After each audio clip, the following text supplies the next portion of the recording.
أعوذ بالله من الشيطان الرجيم. بسم الله الرحمن الرحيم. So, happy new moon in Aquarius, happy Chinese New Year of the Ox, and many, many more wonderful, amazing things that seem to be happening in the stars these days. I am doing an altar update, but I am not manipulating the pieces on the camera. I just want to say a quick review of what's there and also the changes that I've made since I moved to a new house. First of all, this altar is a bit lower than I'm used to. There's a chair to try to get you the sense of where that is. I recently moved it to this side, which is the northeast side in terms of the direction in my house, and it used to be in the southwest under that circle design, but for reasons about the logistics of the room, ended up getting moved here. And then I updated it with a new cloth. I chose blue because although Aquarius is an air sign, it is the water bearer. So there's a kind of interesting dynamic between air and water. I have downsized from a full tray of my own personal collection of shells and coral from different parts of the world to represent water, the element, on the altar, to just this single whirly. I used to have a really big one of these, and it developed a fine crack on it. So I decided, you know what, I'm coming back to where I bought that one. Maybe I should just let that go. And a friend of mine took it. So I still have the representation of the water element, but it has reduced in size. I have also added these two things. One, which is a small replica of the Temple Borobudur, where I will be going tomorrow for a sunrise ceremony. They just reopened for sunrise, and I went on the full moon and had to be outside only. And this kupa is replicated in slightly larger than human size, and inside each is usually a statue of the Buddha, and the statues, of which there are about 580 around this huge temple. The statues are the size of a real human being. It's just such an amazing temple. And I have had such an interesting, energyful experience at Borobudur each of the times that I was able to go before, and I still felt it even when I couldn't get in on the full moon. So I've decided that I'm going to put my energy into making as many visits as possible, because it just has, some places just have that sacred energy for me, and that happens to be one of them.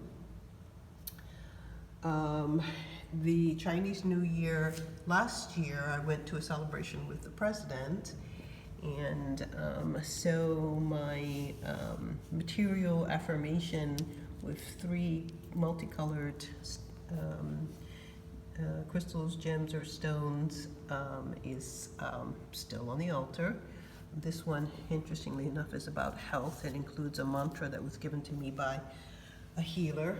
I actually have a new mantra from my Quranic passage from a recent healer that I saw. I was born in the year of the dragon, so I keep a dragon on my altar. Things in pairs have an affirmation with regard to relationship. Currently, they are almost dead center on my altar. I have downsized the frame with a photo of my sheikh to one which is smaller and more simple in design by having only one color as opposed to a bigger one which is more colorful, again because of the size situation.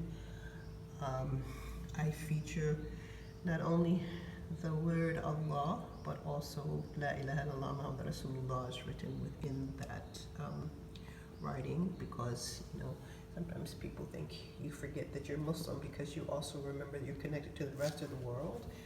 And in that respect, I return to the Celtic cross because of the disproportionate amount of Irish ancestry in my DNA makeup. And the Fatima is always prominent in my life. I wear them on my person, and this particular one has the Hebrew word Chayim, which means life, and is also the name of my second grandson.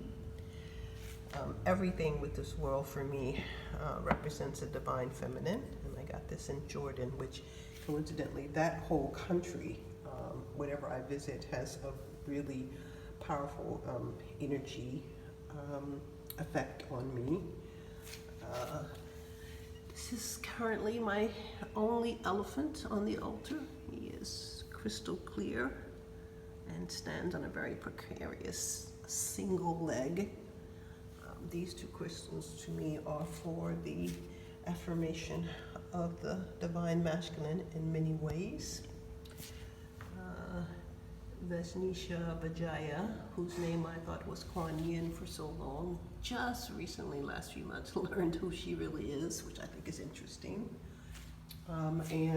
Another air manifestation was finding this gorgeous moth wing, just that one wing. I suppose he was attacked by a cat who destroyed everything except for that one wing, because that's all I found on my walk.